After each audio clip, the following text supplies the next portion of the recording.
नमस्कार विद्यार्थियों, स्वागत है आप सभी का। हमारा चैप्टर चल रहा है रासायनिक बल गतिकी और आज इस चैप्टर में हम एक बहुत ही इम्पोर्टेंट टॉपिक बोर्ड एग्जाम के हिसाब से शून्य कोटि की अभिक्रियाओं के बारे में विस्तार से पढ़ेंगे। शून्य कोटि की अभिक्रिया क्या होती है, जो समाकलित वेग समीकरण होती है शून्य कोटि की अभिक्रिया के लिए, उसका डेरिवेशन कैसे करते हैं। तो अपनी कॉपी पेन निकाल लीजिए और शुरू करते हैं आज का टॉपिक। सबसे पहले हेडिंग ये डालिए, समाकलित वेग समीकरण। देखो, समाकलित वेग समीकरण क्या होती है।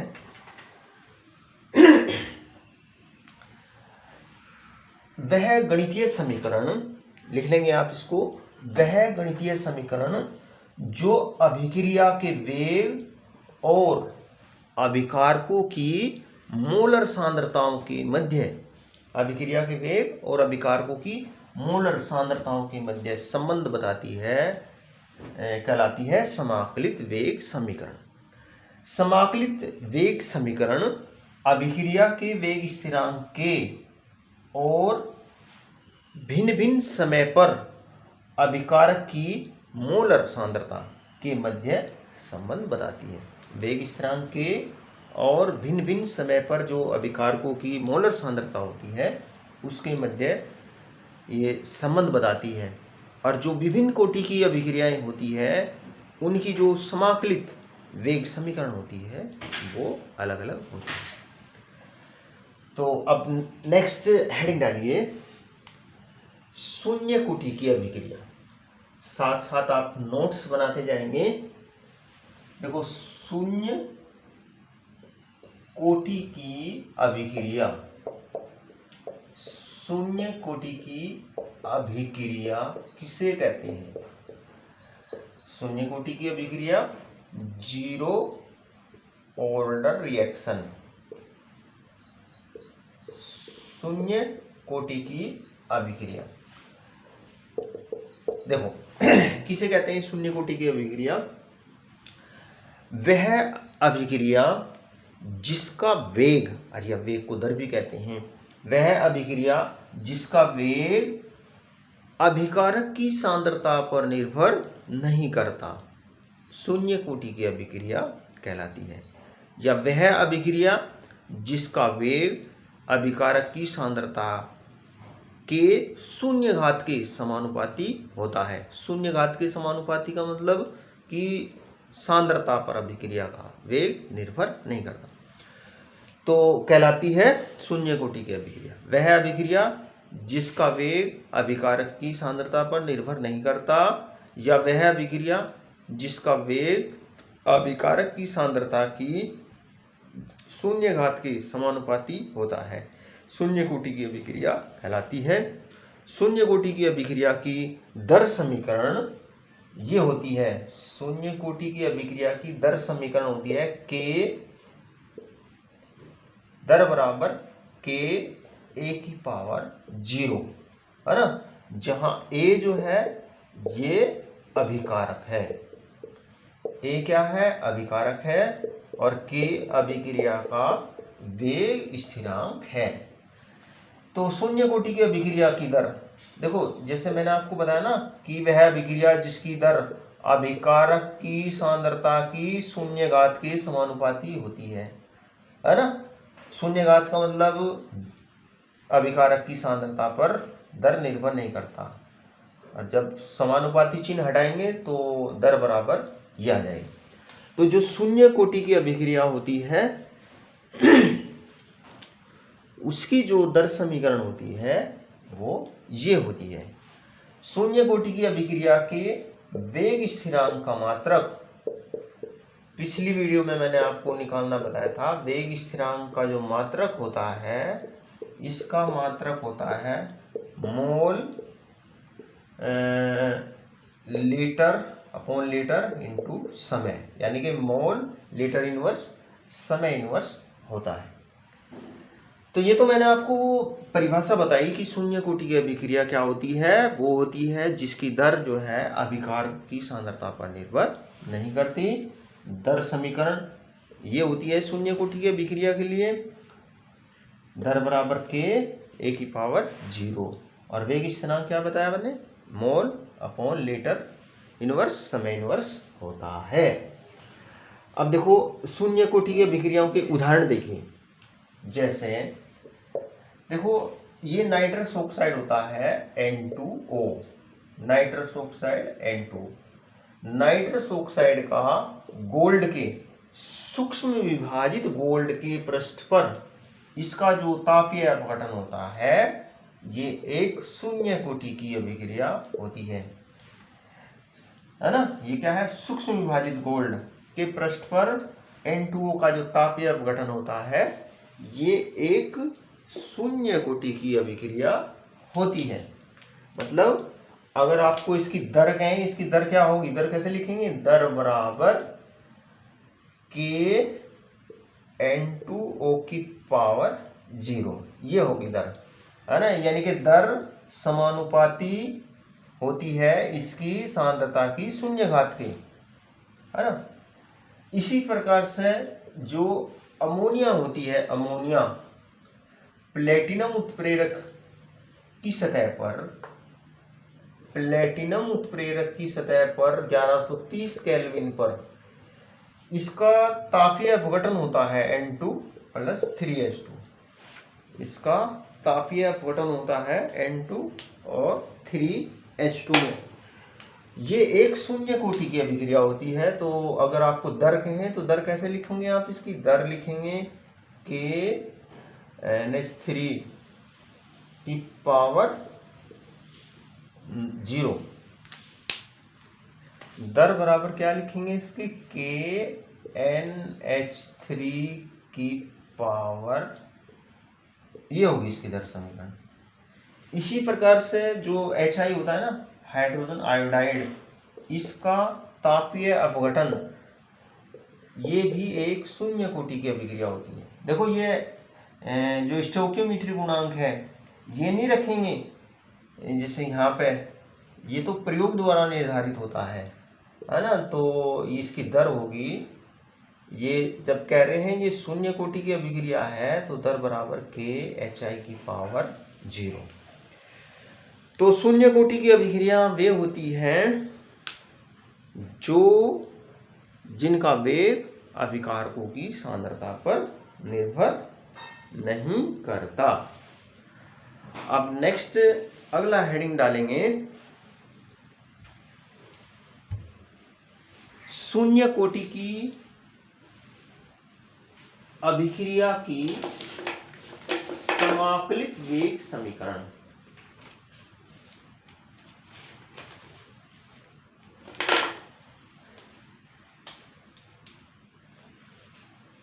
अगला नेक्स्ट हेडिंग डालेंगे और ये वेरी इंपॉर्टेंट है।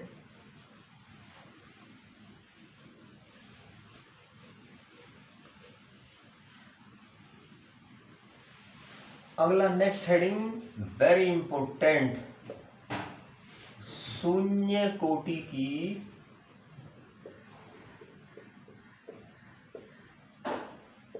अभिक्रिया, शून्य कोटि की अभिक्रिया के लिए समाकलित वेग समीकरण। शून्य कोटि की अभिक्रिया के लिए समाकलित वेग समीकरण वेरी इंपॉर्टेंट। देखो मान लीजिए ये एक शून्य कोटि की अभिक्रिया है, ए अभिकारक है और ए से प्रोडक्ट बनता है। ये क्या है, ये एक शून्य कोटि की अभिक्रिया है। मान लो प्रारंभ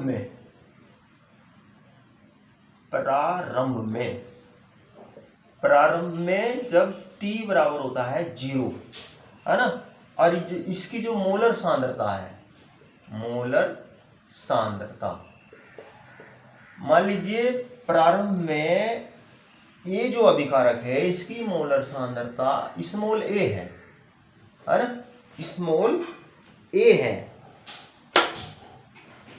स्मॉल a। प्रारंभ में अभिकारक की मोलर सांद्रता 0 होती है, प्रारंभ में अभिकारक की मोलर सांद्रता 0 होती है। अब मान लो अभिक्रिया होते हुए t समय हो गया, यानी कि t समय पश्चात, t समय पश्चात मान लो इस अभिकारक A की x मात्रा विघटित हो जाती है। t समय पश्चात अभिकारक की x मात्रा विघटित होती है, x मात्रा विघटित होती है, तो शेष बची मात्रा जब इसकी x मात्रा विघटित होगी a की, तो t समय पश्चात इसकी मात्रा कितनी होगी, a माइनस x, और इसकी मात्रा कितनी होगी, x, ये होगी। और देखो प्यारे विद्यार्थियों, देखो यहाँ पे हमने इसकी प्रारंभिक सांद्रता a माना है ना, a। अलग अलग बुक्स में ये प्रारंभिक सांद्रता को अलग अलग अंग्रेजी के लेटर द्वारा प्रदर्शित किया गया है, वो भी आपको पता होना चाहिए। देखो जो प्रारंभिक सांद्रता होती है, प्रारंभिक सांद्रता को देखो या तो a के द्वारा प्रदर्शित करते हैं, a के द्वारा है ना, या फिर इसको a नॉट के द्वारा है ना, a नॉट के द्वारा, और या फिर इसको r नॉट के द्वारा प्रदर्शित करते हैं। ये ध्यान रखो, प्रारंभिक सांद्रता को small a not r not, NCERT books में ये r नॉट के द्वारा प्रदर्शित है, और शेष बची मात्रा को देखो ये तो होगी प्रारंभिक सांद्रता है ना, इसके द्वारा प्रदर्शित करते हैं, और शेष बची मात्रा को, शेष बची मात्रा है ना, जो शेष बची मात्रा होती है ना, शेष बची मात्रा को या तो a माइनस एक्स के द्वारा प्रदर्शित करते हैं है ना, या इसको a नॉट माइनस एक्स, क्योंकि x मात्रा विघटित हो जाती है, प्रारंभिक मात्रा ये है, इसके द्वारा प्रदर्शित करते हैं है ना, और या इसको r नॉट x के द्वारा प्रदर्शित करते हैं, क्योंकि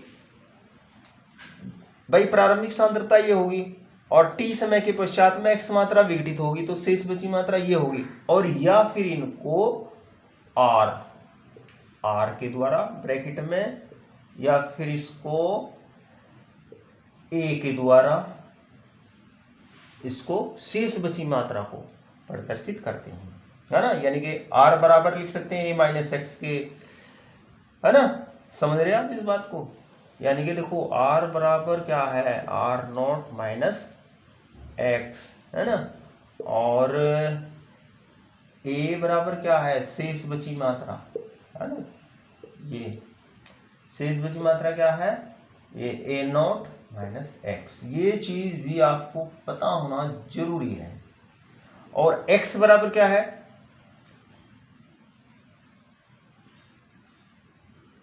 विघटित मात्रा है ना, विघटित मात्रा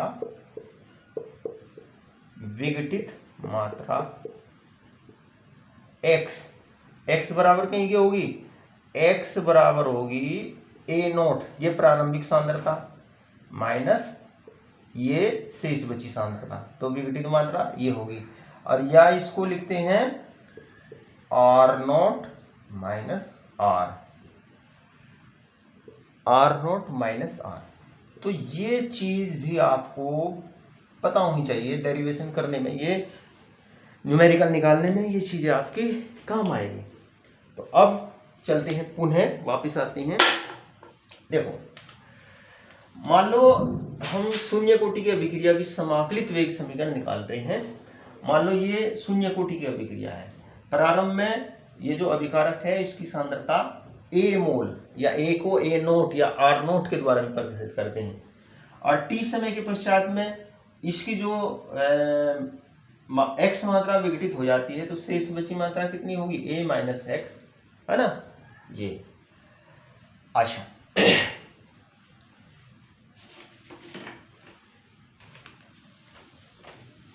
टी समय पर, क्योंकि टी समय पर विघटित मात्रा ये है तो टी समय पर अभिक्रिया का वेग, टी समय पर, यहां से थोड़ा मिटा रहा हूं मैं, टी समय पर अभिक्रिया का जो वेग होगा ना, टी समय पर अभिक्रिया का जो वेग होगा या अभिक्रिया की जो दर होगी, वेग बराबर ये ए अभिकारक है minus D A upon D T के द्वारा इसे प्रदर्शित करते हैं, है ना। वेग बराबर ये, और जो वेग बराबर होता है ये होता है के, और ये ए की जो अभिकारक ए है ना, इसकी सांद्रता की शून्यघात के समानुपाती होता है ना।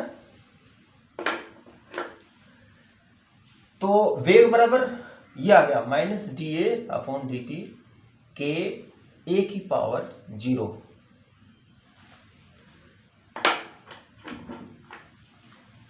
ए की पावर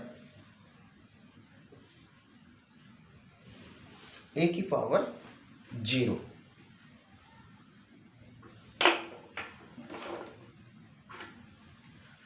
अच्छा, या फिर इसे हम लिखेंगे, देखो ए की पावर 0 1 होता है, ये क्या है, ए की पावर 0, तो ए की पावर 0 1 होता है, या ऐसे लिखेंगे डी ए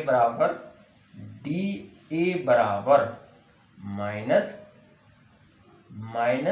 के डी टी, डी ए बराबर माइनस के डी टी, है ना। या इधर से इधर ले गए हम, ये माइनस ले जा सकते हैं जी। ये समीकरण आ गई। अब इस समीकरण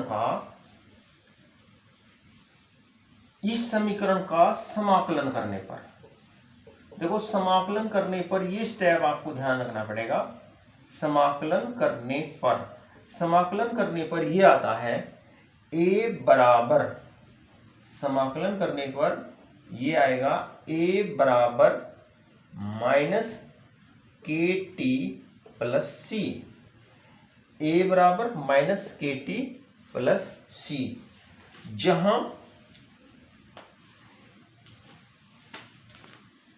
के टी प्लस सी, है ना, जहां सी एक स्थिरांक है, जहां सी क्या है, एक स्थिरांक है, और इसे आई से भी प्रदर्शित करते हैं, और इसको बोलते हैं समाकलन स्थिरांक।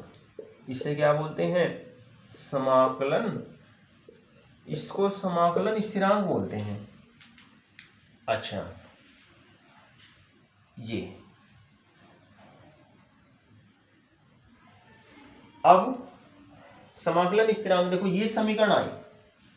अब मैं इसको ऊपर लिख रहा हूं, थोड़ा जगह कम है।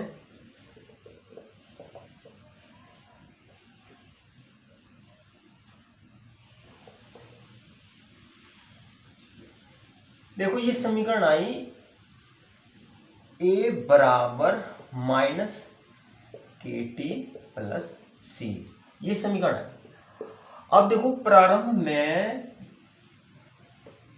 में टी बराबर होता है 0, तो जो शेष बची मात्रा होती है ना, ए शेष बची मात्रा, ए क्या है, ये शेष बची मात्रा है, ए बराबर, और ये क्या है, ये शेष बची मात्रा, ए बराबर,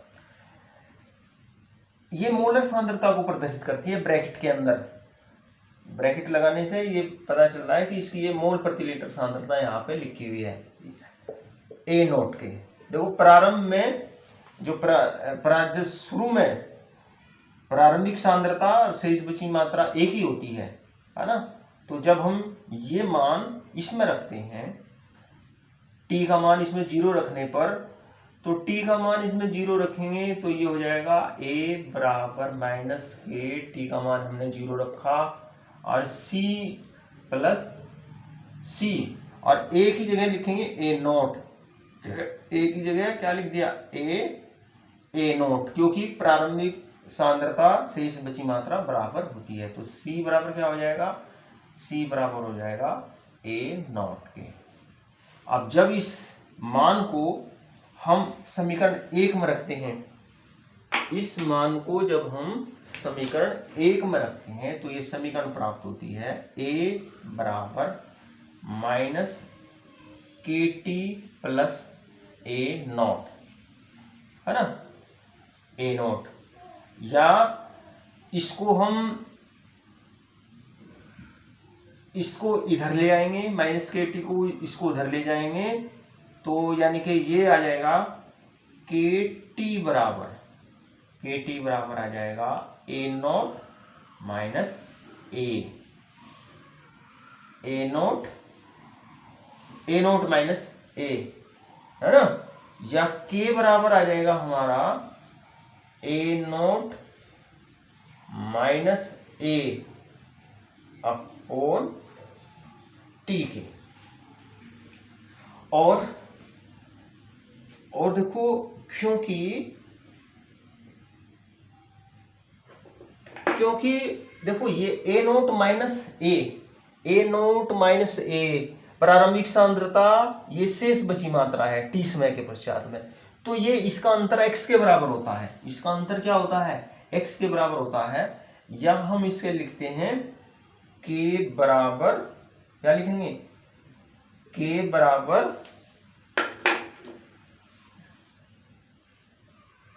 x अपॉन टी, या k बराबर क्या लिखेंगे, x अपॉन टी। तो ये देखो, ये जो समीकरण है, ये समीकरण शून्य कोटि की अभिक्रिया की, ये समीकरण शून्य कोटि की अभिक्रिया की बल गतिकी समीकरण कहलाती है। और यह देखो, जो एनसीईआरटी वाली बुक में है, ये प्रारंभिक सांद्रता को r के द्वारा, r नोट के द्वारा दिखाया गया है, यानी कि इसे हम इस तरीके से लिख सकते हैं, k बराबर, देखो यहां पर अगर हम इसका मान रखें k बराबर a note minus x, a note की जगह r नोट लिख दो, है ना, और a की जगह r लिख दो, है ना, तो अपॉन t, है ना, ये इस तरीके से दिखाया गया है, समझ रहे हो, ये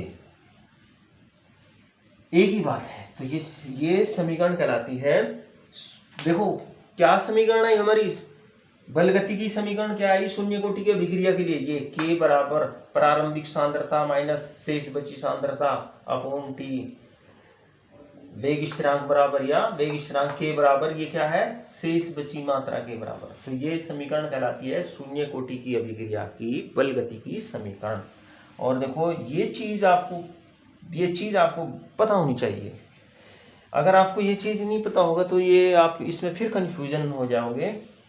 प्रारंभिक सांद्रता को small a naught or note के द्वारा, शेष बची मात्रा को, क्योंकि x मात्रा विघटित हो जाती है तो इसमें से x घटा दो, या इसमें से x घटा दो, या इसमें से x घटा दो, है ना, या इसको r या a के द्वारा हम इसको प्रदर्शित करते हैं, विघटित मात्रा x बराबर ये। तो अब नेक्स्ट अगला हेडिंग डालिए, शून्य कोटि की अभिक्रियाओं के मुख्य लक्षण। वेरी इंपॉर्टेंट टॉपिक है,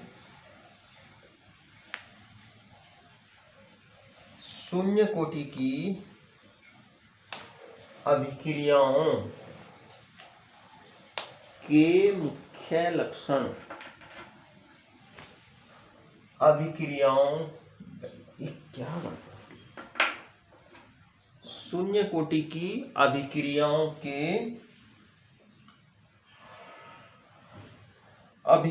के मुख्य लक्षण।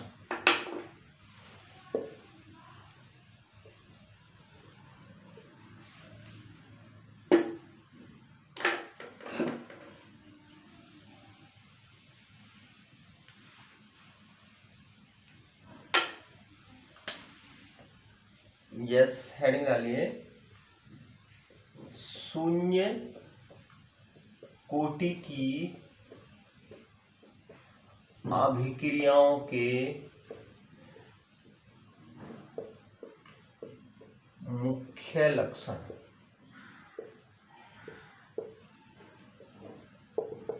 देखो शून्य कोटि की अभिक्रियाओं के लिए हमने बल गति की समीकरण ये निकाली, इनका ध्यान रखेंगे आप।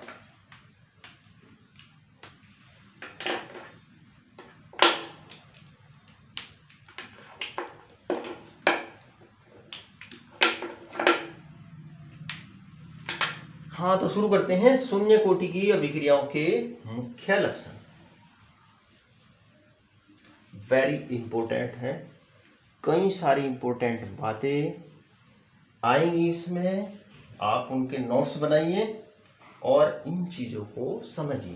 पहला के मुख्य लक्षण, नंबर 1, देखो जो शून्य कोटि की अभिक्रिया होती है, इसको मैं मिटो देता हूं।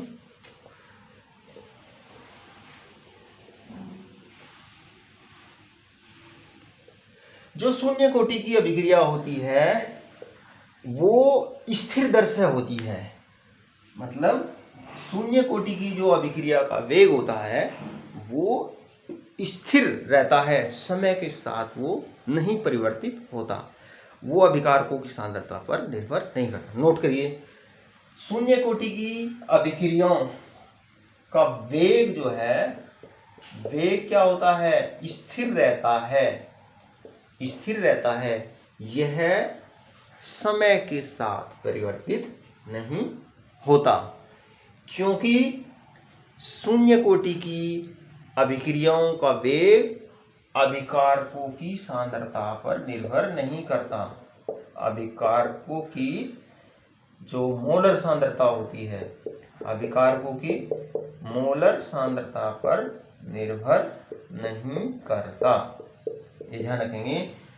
शून्य कोटि की अभिक्रिया एक स्थिर दर से होती है, उनका वेग अभिकारकों की मोलर सांद्रता पर निर्भर नहीं करता। देखो अगर हम वेग, शून्य कोटि की अभिक्रिया के वेग और अभिकारकों की मोलर सांद्रता, ये क्या है, अभिकारकों की मोलर सांद्रता के बीच में ग्राफ खींचे तो एक ऐसी सीधी रेखा प्राप्त होती है। तो इसका मतलब जो है ना, वेग में कोई परिवर्तन नहीं होता। देखो सांद्रता कितनी भी बढ़ाते जाओ, अभिक्रिया स्थिर दर से होती है, स्थिर वेग से होती है। तो शून्य कोटि की अभिक्रिया का वेग जो है वो अभिकारकों की सांद्रता पर निर्भर नहीं करता, और शून्य कोटि की अभिक्रिया एक स्थिर दर से होती है। दूसरा, जो शून्य कोटि की अभिक्रिया होती है, देखो अभी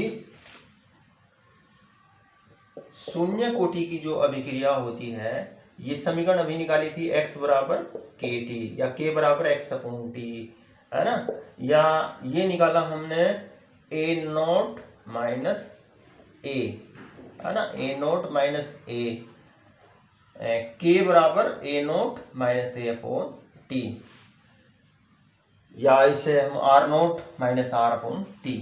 तो शून्य कोटि की जो अभिक्रिया होती है वो इस समीकरण का पालन करती है, दोनों समीकरण एक ही है ना, इस समीकरण का पालन करती है।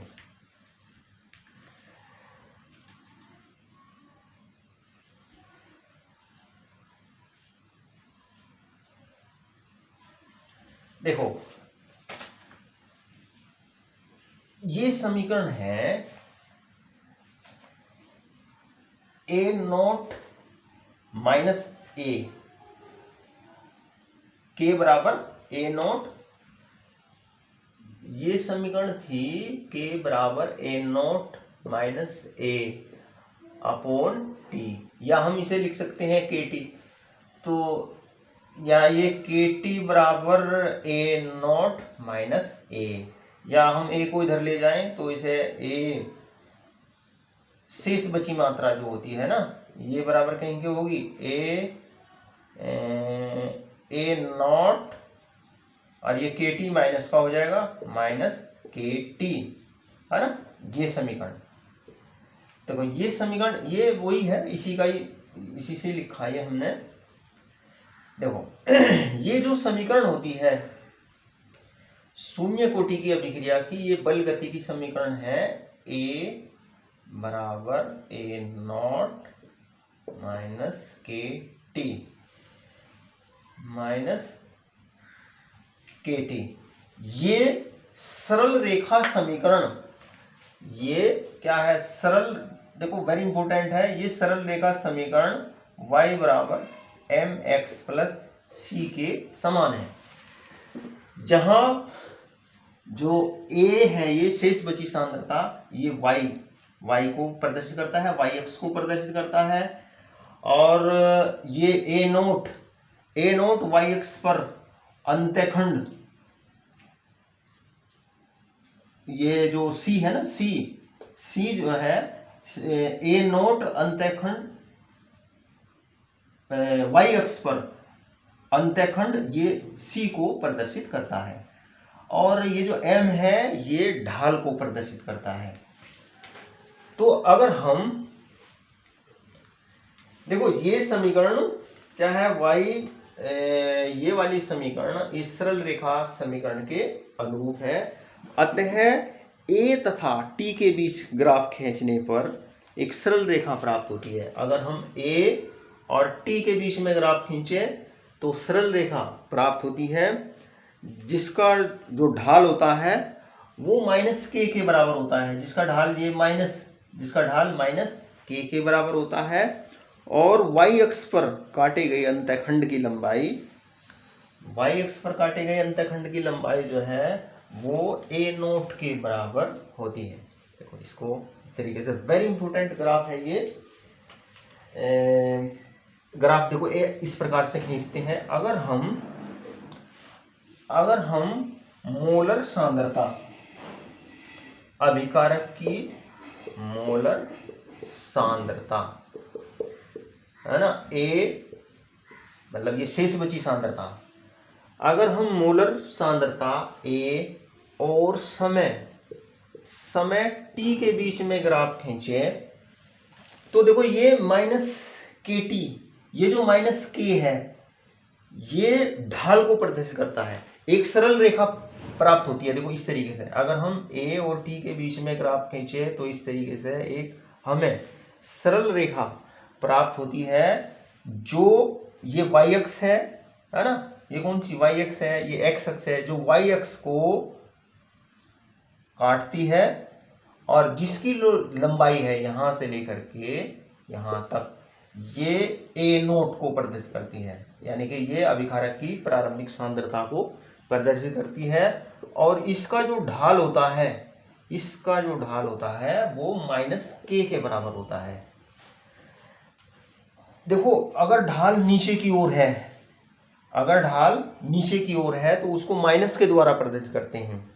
नीचे की ओर, अगर ढाल ऊपर की ओर, देखो यहां से ऊपर से नीचे की ओर आ रहा है, अगर ढाल नीचे से ऊपर की ओर जाए इस तरीके से, है ना, नीचे से ऊपर की ओर, तो ढाल पॉजिटिव होता है।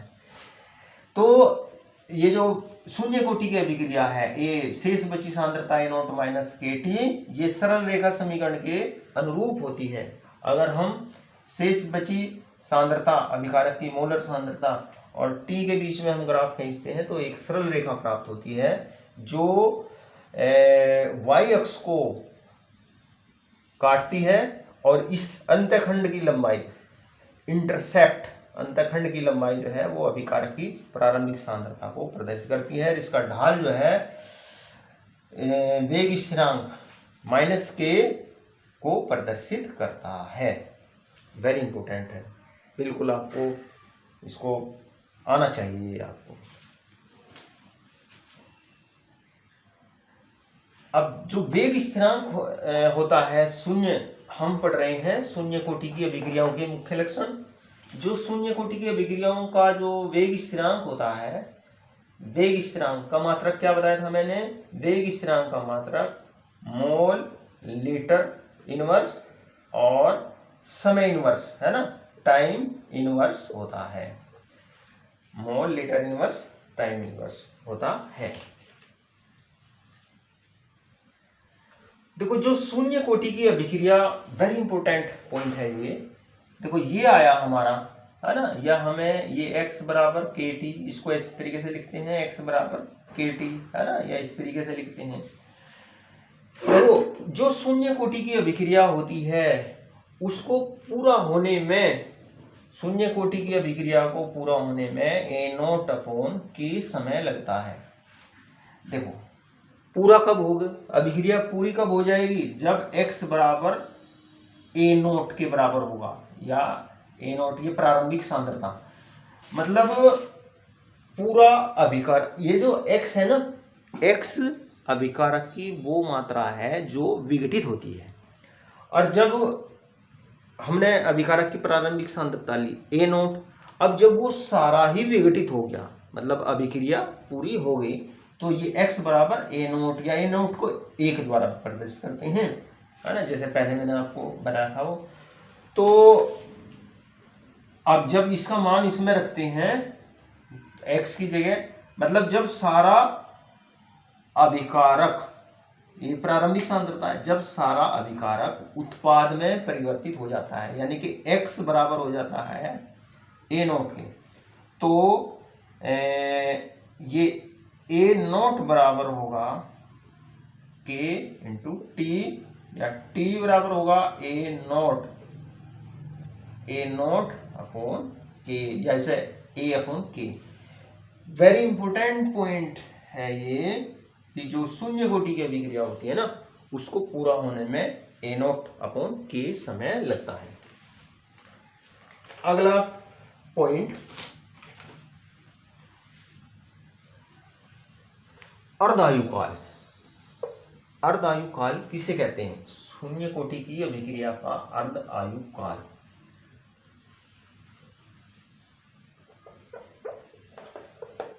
देखो अर्धायुकाल वह समय, अर्धायु हाफ लाइफ, जैसे कि नाम से ही पता चल रहा है कि अर्धायुकाल किसे कहते हैं। अर्धायुकाल वो समय होता है जिसमें आधी अभिक्रिया पूर्ण हो जाती है। अर्धायुकाल वो समय होता है जिसमें आधी अभिक्रिया क्या हो जाती है, पूर्ण हो जाती है। अगला पॉइंट है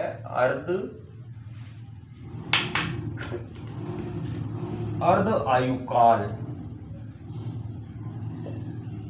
वेरी मोस्ट इंपोर्टेंट, अर्धायुकाल, या इसको बोलते हैं हाफ लाइफ। अर्धायुकाल परिभाषा नोट करिए इसकी। अर्धायुकाल किसे कहते हैं, वह समय जिसमें आधी अभिक्रिया पूर्ण हो जाती है, या वह समय जिसमें अभिकारक की सांद्रता उसकी प्रारंभिक सांद्रता की आधी रह जाती है, या आधी अभिक्रिया पूर्ण होने में लगा समय कहलाता है अर्धायुकाल। और अर्धायुकाल को टी हाफ या T.5 के द्वारा प्रदर्शित करते हैं। तो किसे बताया मैंने, अर्धायुकाल वह समय जिसमें आधी अभिक्रिया पूर्ण हो जाती है, अर्धायुकाल कहलाता है।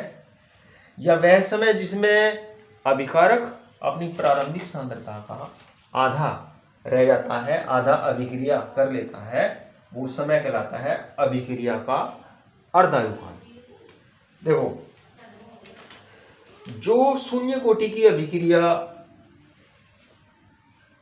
की हमारे समीकरण आई, वो आई क्या, x बराबर के टी, x बराबर के टी, या x बराबर क्या, ए नोट माइनस ए, है ना, ए नोट माइनस ए बराबर के टी, ये आया। और देखो आधी अभिक्रिया x बराबर तो विघटित मात्रा है, प्रारंभिक सांद्रता कितनी, ये देखो ये प्रारंभिक सांद्रता है, ये शेष बची मात्रा है, प्रारंभिक सांद्रता शेष बची मात्रा, है ना। तो आधी अभिक्रिया जब पूरी हो जाती है तो आधा अभिकारक बचता है ना। देखो ये x क्या है, विघटित मात्रा है, आधी मात्रा विघटित होगी और आधी बचगी, तो यानी कि x बराबर हम क्या लिख सकते हैं, a0 अपॉन 2। भाई देखो x वो मात्रा है जो विघटित होती है और आधी मात्रा प्रारंभिक सांद्रता हमने ली a0, प्रारंभिक सांद्रता हमने क्या ली, a0, प्रारंभिक सांद्रता हमने ली a0। अब आधा ये प्रोडक्ट में चेंज हो गया तो आधा बचा, तो यानी कि x बराबर a0 अपॉन 2, x बराबर a0 अपॉन 2। तो अब a0 अपॉन 2 का मान इसमें रखो, तो a0 अपॉन 2 बराबर kt, है ना, kt की जगह आप t हाफ लिखेंगे या t हाफ बराबर लिखेंगे a0 अपॉन 2k। देखो ये संबंध आ गया, शून्य कोटि की अभिक्रिया की अर्धायु में और प्रारंभिक सांद्रता में ये संबंध आता है ना। इसकी जगह भी हम देखो, ये प्रारंभिक सांद्रता, ये शेष बची मात्रा, प्रारंभिक में से आधी तो खर्च होगी, आधी बची, यानी कि आधी क्या बची, a0/2 बची। तो ये वेरी इंपॉर्टेंट, जो शून्य कोटि की अभिक्रिया होती है उसकी जो अर्धायु होती है वो अर्धायु में और अभिकारक की सांद्रता में ये संबंध होता है। यानी कि इसी से लिखेंगे, जो शून्य कोटि की अभिक्रिया की अर्धायु होती है वो प्रारंभिक सांद्रता के समानुपाती, देखो इसी से ही हमने लिख दिया, कैसे लिखा हमने, देखो t हाफ समानुपाती, ये a/2 के ये नियतांक हो गया, स्थिरांक, a/2 के स्थिरांक हो गया, यानी कि इसी से ही हमने लिखा a0 t हाफ समानुपाती a0। यानी कि जो शून्य कोटि की अभिक्रिया की अर्धायु होती है वो अभिकारक की प्रारंभिक सांद्रता के समानुपाती होती है। मतलब हम अभिकारक की सांद्रता जितनी ज्यादा लेंगे अर्धायु उतनी ही अधिक होगी, है ना। अगर मतलब प्रारंभिक सांद्रता अधिक होने पर अर्धायु बढ़ती है, कम होने पर सांद्रता कम होने पर अर्धायु घटती है। तो अगर हम अर्धायु और जो प्रथम कोटि की अभिक्रिया होती है, अगर हम उसकी अर्धायु t हाफ और प्रारंभिक सांद्रता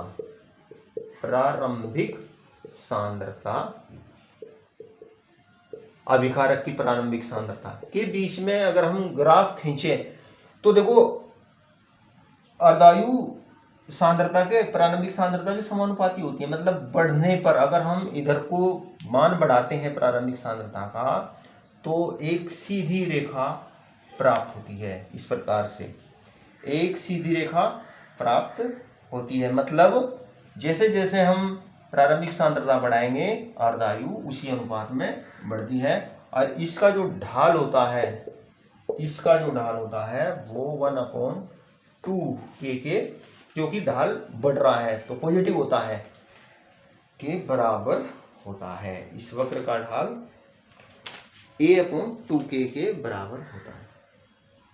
तो ये आज हमने इस वीडियो में जो शून्य कोटि की अभिक्रिया होती है क्या होती है और शून्य कोटि की अभिक्रियाओं के जो मुख्य लक्षण होते हैं वो मैंने आपको बताया।